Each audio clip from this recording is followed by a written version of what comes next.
In our first news, Khabib Nurmagomedov just issued a surprising warning for Khamzat Chimaev ahead of his highly anticipated title fight against Dricus du Plessis at UFC 319. And it's catching everyone's attention. While many MMA fans believe Khamzat's best chance of winning is to come out swinging aggressively in the early rounds and overwhelm Dricus with chaos, Khabib disagrees. He believes that kind of game plan could backfire. Instead, Khabib is advising Khamzat to keep the fight standing and engage in striking exchanges, warning that burning too much energy early could lead to serious fatigue in the later rounds. It's a 5-round fight, Khabib said. You can't afford to use up all your energy in the first 2 rounds. This perspective makes a lot of sense on paper, but the challenge is that this goes against Khamzat's entire fighting style. His career has been defined by relentless pressure, fast finishes, and overwhelming chaos. Asking him to slow down and fight methodically, especially in the biggest fight of his life, may be risky. That said, Khabib also pointed out that Khamzat has sharper boxing than du Plessis. With a smart game plan, he absolutely believes Khamzat can win.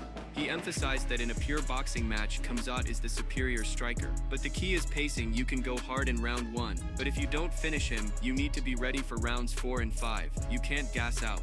Khabib also spoke about Islam Makhachev's upcoming fight with Della Maddalena. He made it clear they're taking Jack very seriously, even more so than Ilia Topuria. He praised Jack's size, striking ability, and takedown defense, calling him a more dangerous opponent overall. Khabib noted that Jack's grappling is underrated, and that they're preparing for a real competitive fight, not an easy walk. Speaking further about Khamzat versus du Plessis, Khabib shared that while many assume du Plessis is the bigger fighter, Khamzat is actually taller and likely heavier in walk-around weight. He called it a fascinating matchup and a defining moment in Khamzat's career. All of the hard work has led to this, and now it's time to prove it. Khabib described du Plessis as a durable and awkward striker, unorthodox, not very accurate, but constantly moving forward and throwing. If you don't knock him out, he warned, he'll just keep coming. Ultimately, Khabib's advice to Khamzat is clear: keep the fight standing, box smart, conserve energy, and be prepared for all 5 rounds.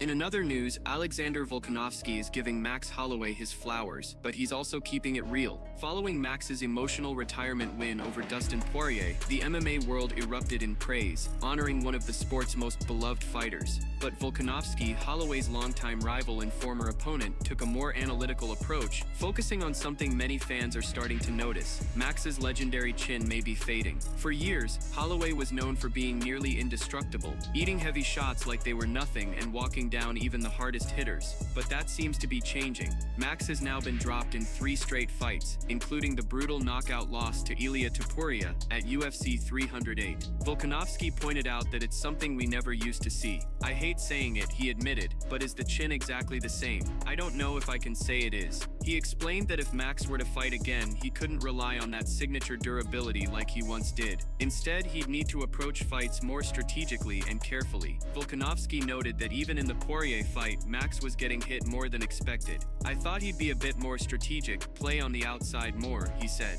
But then he started getting into range where Dustin could land short jabs, especially with that southpaw stance where the lead hand is already closer. Still, Volkanovski had nothing but respect for Holloway's heart and grit. Incredible performance from Max, he said. Not many people can come back from knockout losses, especially in a BMF fight, and then still point to the ground and say, "Let's go." He really is a BMF.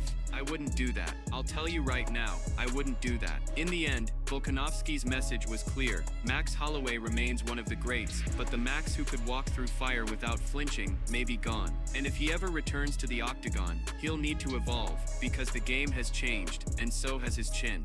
In another news, Tom Aspinall has officially signed the contract for his first undisputed heavyweight title defense, and it looks like the long-rumored matchup with Ciryl Gane is finally happening.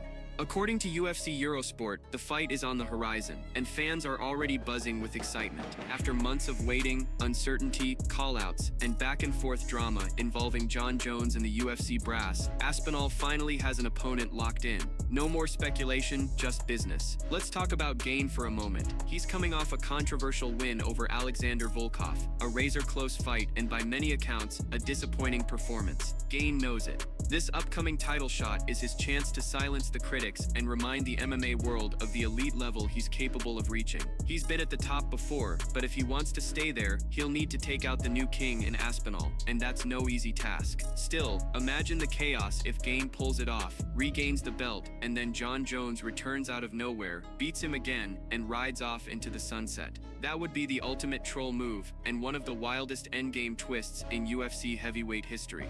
Until then, we've got a massive heavyweight showdown ahead. Aspinall versus Gane is a fight that matters, and it's finally happening. That's it from MMA Daily News. Don't forget to leave a like and subscribe for your daily MMA updates.